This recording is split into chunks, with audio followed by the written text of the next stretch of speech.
Começar aqui falando sobre o holding familiar. Primeiramente, professor, o que é o holding familiar? Ótimo. A holding, na verdade, é uma pessoa jurídica, tá?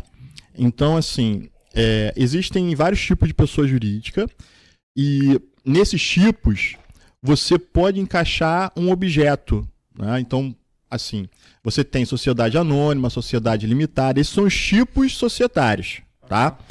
Quando a gente fala de holding, a holding pode ser uma SA, pode ser uma sociedade limitada, né? Pode ser uma Erelia, antiga Erelia, que não existe mais, mas poderia ser. Extinta Erelia.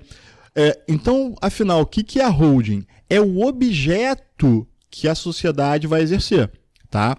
Então, essa nomenclatura holding surge justamente do vernáculo inglês, né?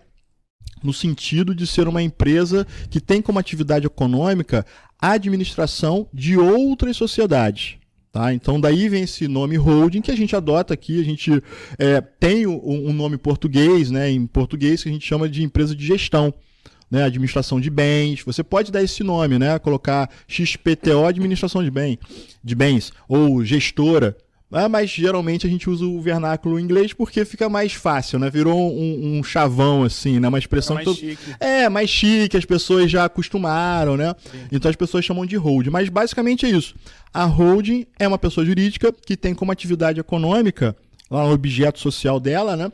A administração de outras sociedades. Aí, nesse sentido, ela segura outras sociedades, né? O sentido de segurar outras sociedades penduradas nela. E o que difere a estrutura dela dessas outras Sociedade. Então, a holding ela pode ter uma subdivisão de tipos, tá? Então, eu posso ter o que a gente chama de holding pura. A holding pura é aquela que só administra outras sociedades.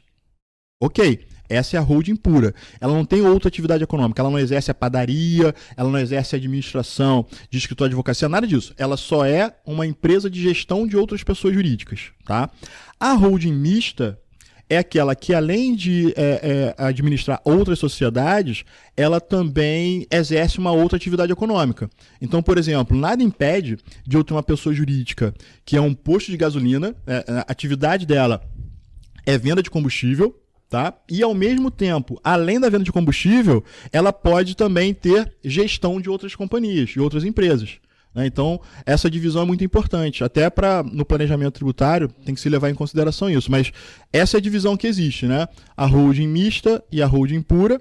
E aí você vai observar, né, se essa holding vai só administrar ou também vai exercer uma atividade econômica. E aí a principal diferença da holding com as outras sociedades que exercem outras atividades é justamente essa.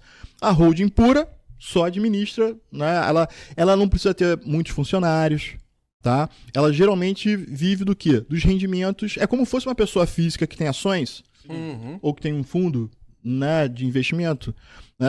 A holding ela fica muito parecida. A pessoa fica lá só recebendo os dividendos. Então a holding ela fica parada, sem exercício, sem emitir notas fiscais, né, sem atender cliente.